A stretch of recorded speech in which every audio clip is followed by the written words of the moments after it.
Yeah, except for this.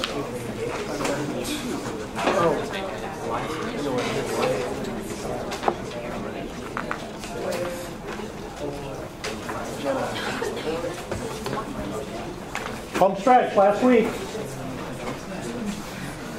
So in lab this week, you're going to figure out whether the white colony you selected has the clone that you're hoping it has. So that will involve taking the plasmids that you've isolated, and the preps looked good. Yeah, look, many of you will get nice gels today. And when you do get to lab, the first thing you should do is set up your casting tray and put the tape around that plexiglass casting tray, put the well former in, and there will be liquid agar there that you can pour. Do that right away, right, so that we can get the gels running as quickly as possible. Your the 5 digests that you did last week will be out. You'll have to pick amongst yours, all right? So those have to have loading dye, sample dye added and spun down. So as soon as you get there, go ahead and start doing this stuff, and so that we can get the gels run and analyzed on the electron machine as quickly as possible. If your digest didn't work, or your plasmid tests weren't great, and you don't have analyzable data, don't worry. We have pictures from other clones that you can load and do the analysis of. All right? So let's be ready to go.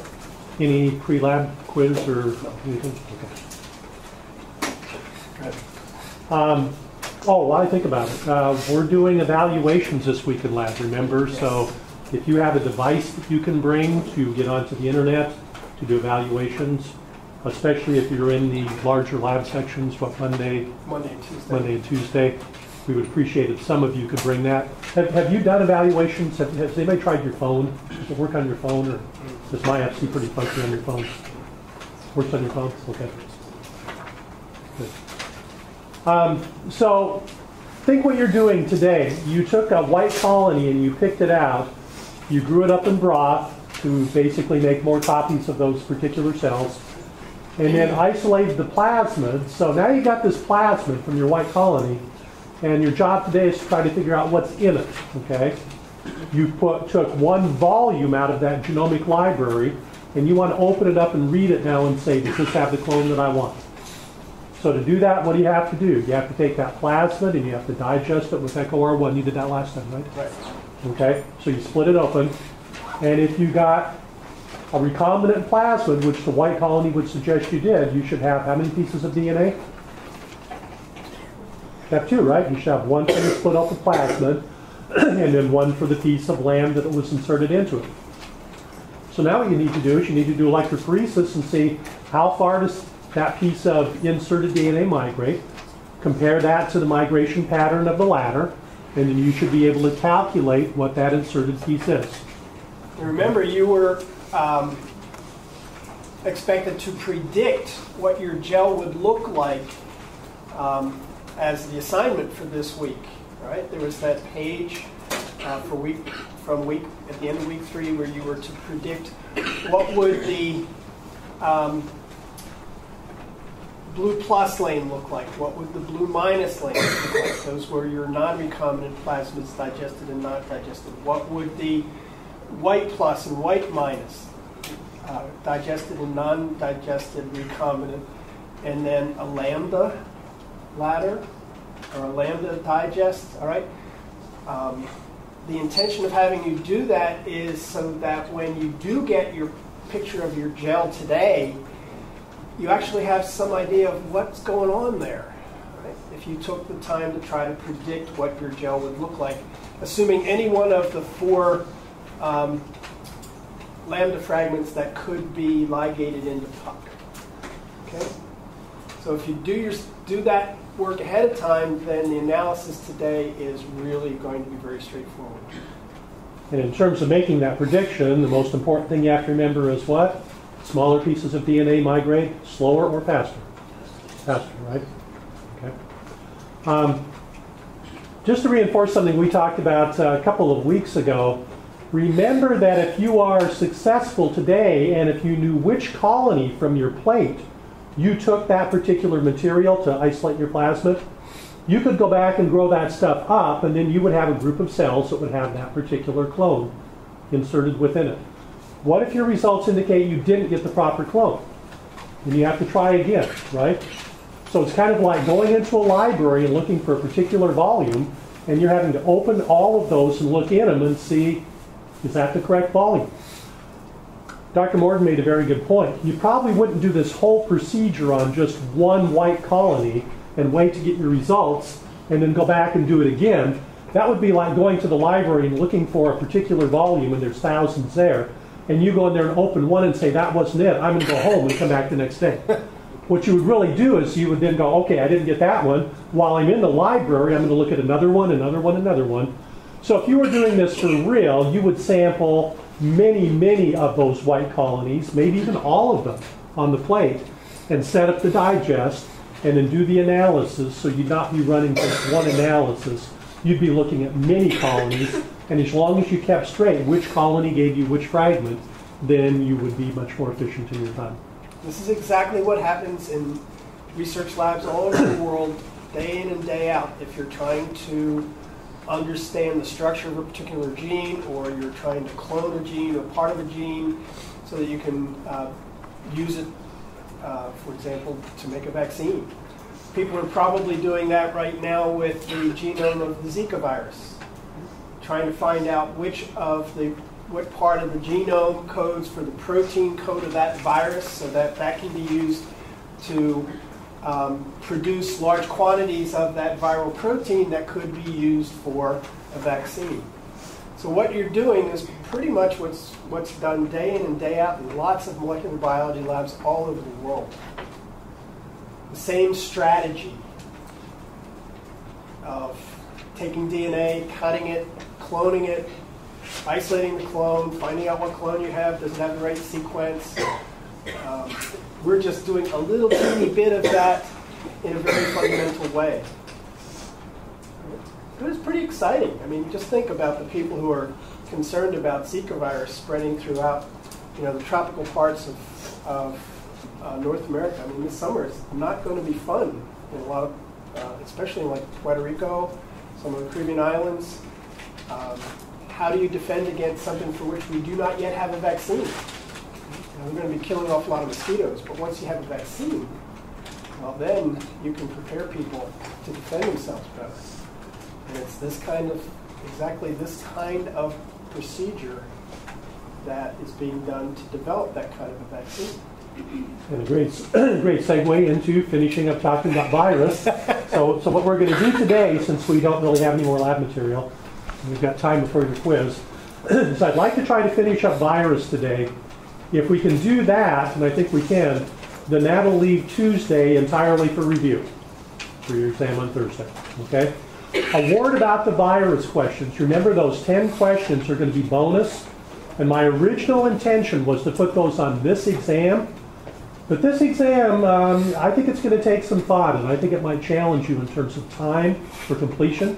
So what I'm going to do is I'm going to hold back those virus bonus questions and have them when you take the final exam, because you've got 2 hours for the final. And the final is, there are 10 multiple choice questions. We'll talk about those today or tomorrow. There are the lab questions, which are 40 points.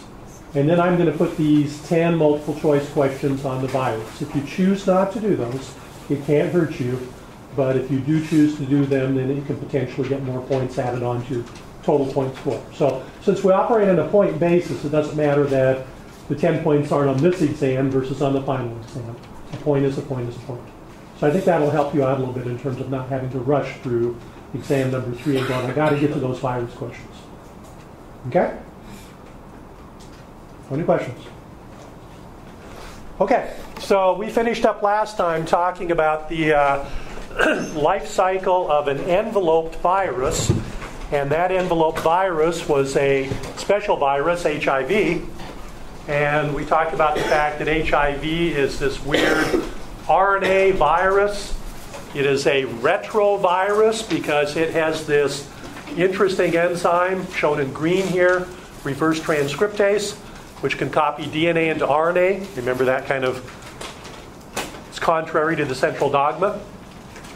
But eventually, during this particular viral life cycle, more virus are produced, and then those white blood cells, the T helper cells, bud off these envelope virus, and these are then available to infect other T cells.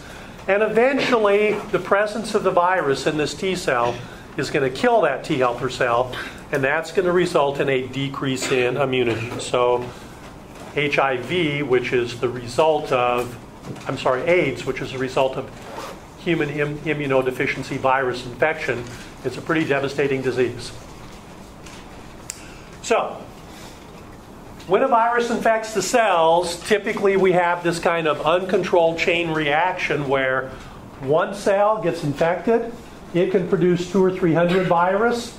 If that virus either lyses and releases new virus or even buds them off, each new virus can infect a new cell, which in turn can produce several hundred virus. You see how you can get this kind of uncontrolled chain reaction. So how do we deal with it? Well, number one, antibiotics don't work against virus, do they? Because antibiotics work on two aspects of inhibition, and one is inhibition of bacterial cell walls. Virus don't have a bacterial cell wall. Or inhibition of protein synthesis. But bacteria don't have ribosomes. Virus don't have ribosomes. So if you inhibit protein synthesis, you'd be inhibiting prokaryotic protein synthesis, but virus aren't prokaryotic cells. So antibiotics are of no use against viral infections. Well, what about your immune system? Well, your immune system should be able to cope with those particular viruses. The problem is that the first time you're exposed to something, your immune system takes some time to gear up. And if a virus is particularly virulent or deadly, you might die before your immune system gets geared up to eliminate it. Unless you've been immunized. If you've been immunized, you're basically tricking your immune system and saying, you've seen this before. Fortunately for you, you've seen a harmless variant to that particular virus. So by immunization, we can gear up the immune system, and then if you see it for real, the virus, you're primed and ready to go, and that immune system can eliminate the viral threat before it kills you. Now, unfortunately, many virus can mutate so rapidly that even though your body develops an immune response against one strain of the virus, if that virus mutates, that new strain probably won't be dealt with by your immune response. So that's why you keep getting colds over and over again. That's why you can get flu over and over again. Different strains. However, there are some effective antiviral drugs. They're not antibiotics. They are antivirals. Many of these were first developed to treat AIDS. And some of the compounds that are used usually there's a combination of several of these compounds given together. Usually at least 3 of them given simultaneously. That's called a triple cocktail. Things like AZT, which interferes with viral nucleic acid replication. Protease inhibitors, which interfere with cleaving proteins, which is part of the viral life cycle. You may have heard of Tamiflu advertised on TV before. They'll say, if you think you have the flu, if you can get to your doctor in 2 or 3 days and they properly diagnose it, they might give you Tamiflu. And Tamiflu is an effective antiviral agent. It's a category of substances called neuraminidase inhibitors. So there are antiviral drugs that do work. If you're a bacteria, you've got another strategy you could use. Restriction enzymes, RNAi, or CRISPR-Cas9. All of these are adaptations by bacteria that are used to fight viral infections. What have we done? We've co-opted some of these strategies and used them for technologies like cloning a gene, the restriction enzymes. Okay? RNAi and CRISPR-Cas9 are going to be used increasingly in medical treatments. Okay? But these are antiviral strategies that bacteria have evolved that we're now using for other purposes. So, if you have a virus infection, why do you have symptoms? Well, cells start dying as a result of the viral infection. You get damage to tissue.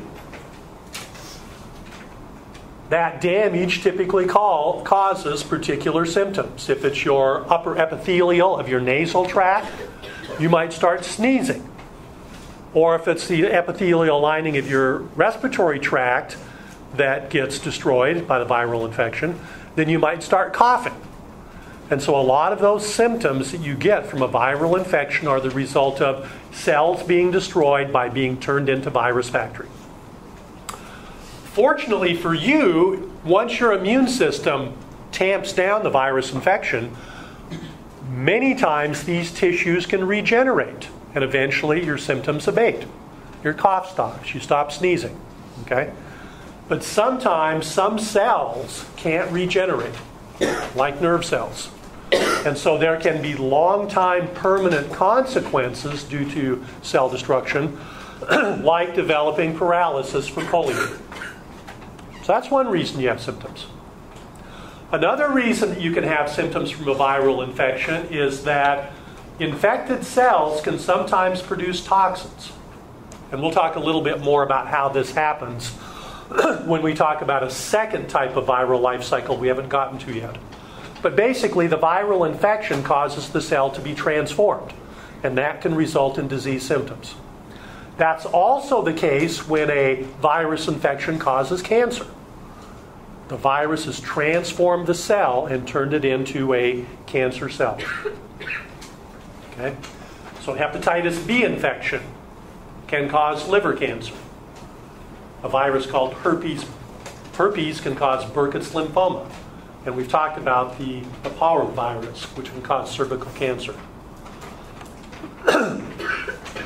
Many of the symptoms that you suffer as the result of viral infection are in essence friendly fire. And they're the result of your immune system working to eliminate the viral infection. One of the things that happens routinely in response to infection, including virus, is that your immune system gears up this phenomena called inflammation. And inflammation can cause symptoms like watery eyes, runny nose, fever, sneezing, coughing. Okay? So those are consequences of your immune system trying to deal with a particular disease. You tend to think of those symptoms as being bad, but they are just kind of necessary consequences of a protective system that's trying to restore balance. Another thing that makes you feel really lousy sometimes is that your immune cells try to communicate with one another. And they do a chemical communication using compounds called lymphokines. And some of these lymphokines cause some of the symptoms associated with viral infections. You know how when you know you're really just getting sick and you go, man, I'm coming down with something? You feel that kind of off feeling. You might feel kind of queasy. A lot of those kind of initial symptoms are due to these lymphokines that are produced by your immune system. Dr. Morton mentioned the Zika virus. The Zika virus is a classic example of what we call emerging virus. These are viruses that all of a sudden suddenly become apparent. They're not necessarily just new viruses, but they are viruses that have somehow now taken a hold and captured our attention for one reason or another. HIV was and is an emerging virus. You didn't even hear about HIV until, what? 80s, maybe late 70s? Yeah. Ebola. You know how Ebola is kind of in the news periodically, and then it kind of seems to disappear from our thought. And then there's an outbreak, and we're worried about Ebola again. Swine flu. I mentioned that in 2009, there was an outbreak of swine flu worldwide, and there were 8,000 deaths attributed to that. And that scared a lot of people. I said we had meetings on campus about swine flu. That pales to the 1918 Spanish flu pandemic, which is a worldwide infection, that killed 80 million people worldwide. Spanish flu wasn't even on people's minds, and all of a sudden people were dropping left and right. An emerging virus. We're worried now about some of the avian flus, bird flu. Here is a triple reassorted influenza virus, H1N1. This is the swine flu. This is the same virus that caused that 1918 Spanish flu. So why do these diseases kind of emerge? What's behind the emergence of viral diseases? Why do things all of a sudden kind of pop up? Well, there are three basic reasons. And one is sometimes an existing virus will mutate.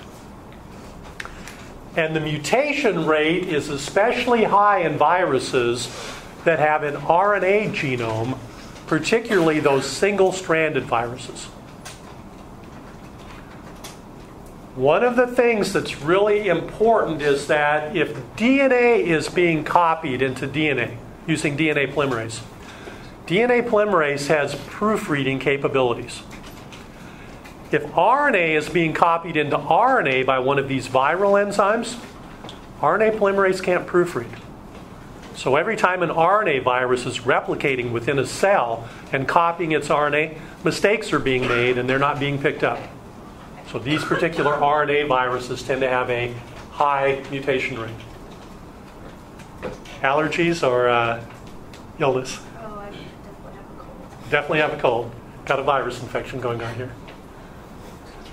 Another thing that can happen to cause the emergence of a virus is we can spread a viral disease from small isolated human populations. That's what happened with AIDS. Originally, AIDS was fairly well confined to a few locations in the world. I think initially Haiti was one of the places where it was first observed and diagnosed. The HIV virus is all over the world right now. The fact that we can move from one part of the country to another, one part of the world to another, rapidly with airplanes, for example, makes the spread of these viruses much, much greater. A scary thing is that sometimes viruses that have been restricted to infecting only certain species can, by mutation, jump the species barrier and now infect a new type of host. And that's what's happened with some of the influenza outbreaks that we've had. The swine flu, for example, the original host was pigs. But as a result of mutation, these particular viruses now gain the ability to infect humans. And human-to-human transmission, if it was airborne, means those particular diseases can spread really rapidly. Avian viruses, bird viruses, can do the same thing. Now, there's a second type of life cycle that I wanted to briefly mention. The first type of life cycle was the lytic life cycle. And just as a review, what does that involve? The virus attaches, it injects or brings in its nucleic acid into the cell, turns the cell into a virus factory, new virus assemble, and then the cell either lyses and releases virus or buds and releases envelope virus. There's a second type of life cycle that some virus can do, not all, called a lysogenic life cycle. Viruses that can do this are called temperate virus. The viruses that do the lytic life cycle only are called virulent viruses. Lambda, which we're working with in lab, is an example of a lysogenic virus. So what do these guys do? What are the characteristics of a lysogenic life cycle? Well, it's pretty much like a lytic life cycle with one major difference. And that is, during the lysogenic life cycle, the viral nucleic acid becomes inserted into the infected cell's chromosome. And it can hide there for generations. Every time that cell divides, though, and it copies its DNA, it copies the virus's DNA as well. Remember we said that the major purpose of a virus is to replicate itself? That's a legitimate means of replicating yourself, to tag along with the cell's host DNA. Typically, when it's sitting dormant in the DNA, there are repressor genes that repress any viral gene expression. So it's even like it's not even there. You may have cells in your body right now, and probably do, that are harboring viral DNA. And every time your cells divide, it copies the viral DNA. But there's no consequence to that because of the repression of gene expression of those viral genes. Until something happens. And that something is some kind of, usually an environmental influence. It could be ultraviolet radiation. It could be a chemical. It could be stress. And what that causes to happen is that piece of viral DNA busts back out of your chromosome. And now it's free to replicate and finish going through a lytic life cycle. That's one of the reasons why herpes infections will have periods of dormancy and then periods of outbreaks. Is that herpes virus is a temperate virus that can hide in your DNA for periods of time until induction occurs.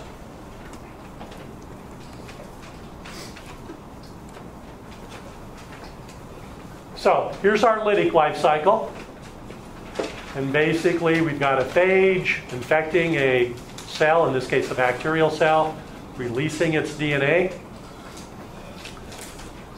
That particular DNA starts encoding viral proteins and nucleic acids. New virus developed inside the cell. It lyses and releases more phage. If this were a temperate virus, instead of this happening, this could also happen. The viral nucleic acid becomes inserted into the host chromosome. In that particular case, it's called a prophage. Or if that were an animal cell, we would call it a provirus. Then, when the bacterial cell in this case reproduces, it copies the viral DNA. And that could happen for generation to generation to generation until something causes this to bust back out again, and then we go back through that lytic cycle again. Okay? This is pretty much what happens with the HIV virus. The HIV virus, once it takes its RNA and copies it into DNA, tucks that DNA of the virus into your chromosomes. And it sits there for a period of time until it busts back out again and causes the life cycle to continue again. So what are the consequences of having this happen? Maybe none. Maybe that viral gene just lies dormant. It's repressed. It's never expressed. Maybe it'll transform the cell. Maybe some of those genes will make the cell cancerous. Maybe they'll result in a toxin being produced. But if induction happens, then we can get cell damage and cell lysis as happens in the herpes virus. So your cells are harboring these provirus. You get really stressed. And that results in changes to your cells, which causes induction. And now those cells start to lyse again, and you develop these blisters and sores that are a consequence of that cell damage. One last thing I want to mention, and that is there are some scary and pretty bizarre infectious agents that are not virus, but instead are called prions. Remember that viruses have two components. They have protein and nucleic acid. Prions are infectious proteins. It is a protein that can cause disease. Anybody ever heard of mad cow disease? Mad cow disease is a prion infection. It can cause brain tissue to deteriorate. The brain becomes kind of all spongy. And it's the result of ingesting typically meat from infected cows that have had this particular prion infection. What's going on here? Well, these proteins that cause the disease are misfolded. They're not folded up properly.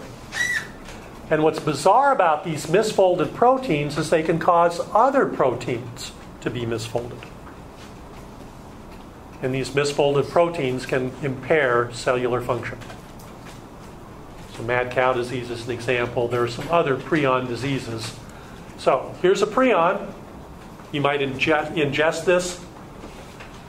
Here are normal proteins, and the misfolded prion interacts with normal proteins to cause them to become misfolded. These would interact with these to cause them to become misfolded. And basically the cell becomes filled up with all these abnormal proteins. So there are a lot of different ways in which you can get infections from either virus or prions. Virus are going to be kind of a fact of life of your existence. You're going to constantly hear about new emerging virus. And one of the things we're constantly going to have to be doing is trying to figure out ways to prevent becoming infected by the virus or developing immunizations against them once you're infected. Some of the strategies that they'll use for the Zika virus don't involve immunization, but instead involve, can we find strategies, for example, to deal with the control of the mosquitoes that carry the Zika virus? Okay?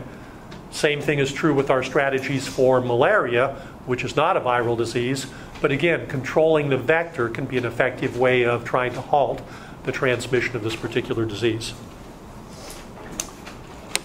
So that pretty well wraps up what we need to talk about regarding virus. Before we hand out the quiz, I want to do something else.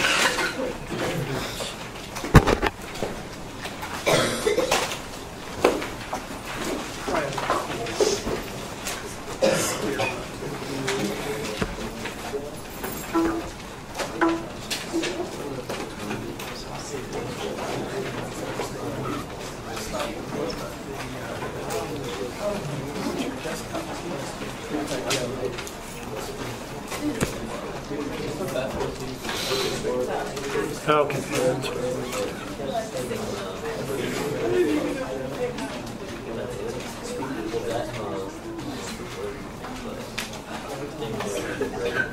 Okay, for the final exam, remember there were going to be two parts, now there are three parts. One is the 40-point lab quiz. And Friday, the last day of class, Dr. Morgan will be doing a review with you for the lab quiz. 10 bonus points over the virus material. Okay? What are the other 20 points? If you took Bio 134 at the beginning of the class, we did some pre-test questions. And there were 40 questions, I believe, 10 from each of 4 different areas, or 4 different classes. There were 10 cell biology questions that I made up. And that was basically to see what you knew walking into the course. Okay? We covered that material that was on those 10 questions this semester. So now our task is to see, have you learned anything? So we're going to give you those same 10 questions, not all 40, but those same 10 cell biology questions, and hopefully as a group you can answer them better than you did before having this course. Okay? That's our goal. So, what are the areas? Okay? This is how it breaks down, and I'll send you a copy of this so you know. So there are several questions from Chapter 4. One has to do with surface area to volume ratio issues. We talked about that.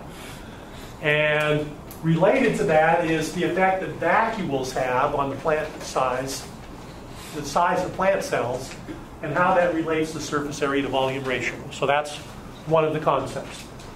Function of cell organelles, basic function of cell organelles, including mitochondria, chloroplast, ER, lysosomes, culture. What are the requirements to be a cell? And what are the differences in prokaryotic and eukaryotic cells? What does a prokaryotic cell not have, for example, that a eukaryotic does? Chapter 5, a couple of questions. One dealt with properties of membrane permeability. So what kind of things are the membranes more permeable to, less permeable to? And then an application of that dealing with facilitated diffusion. Chapter 5 also contains some information about the fluid mosaic model of membrane structure. We talked about that. Chapter 6, 2 questions deal with Chapter 6. One has to do with the ATP cycle, how ATP is converted into ADP, ADP is converted back into ATP, and then how ATP is involved in cellular work. What does it do? Okay. Why is hydrolysis of ATP important? The other thing in Chapter 6 are basic properties of enzymes, or basic characteristics of enzymes. Okay, we talked about that a lot. Chapter 7, we spent a lot of time talking about aerobic cellular respiration. This particular information concentrates primarily on the electron transport system. Okay. Chapter 13, the DNA chapter, base pairing in DNA. You know your equivalencies. And then being able to calculate the percentage of nucleotides if you're given some basic information. Remember on the mastery quiz there was a question that said, if you have so much T, then how much G do you have? Okay. And then in Chapter 14, the central dogma. And we have beat the central dogma to death. Okay. So even if you didn't have 134, you should be able to answer these questions. These are things we covered in this class. Okay. And Dr. Morton will give you some review questions over this material on Monday, as well as then doing some general review for the lab quiz. It would be most efficient for the lab quiz material if you had specific questions that you wanted to ask him. Otherwise, I think you're going to do a clicker quiz. The same thing goes for the exam review tomorrow. If you have specific questions, I would like to address those. But if not, I've got some sample questions with clickers. Okay? So let's take your quiz, and you'll get out a few minutes early today.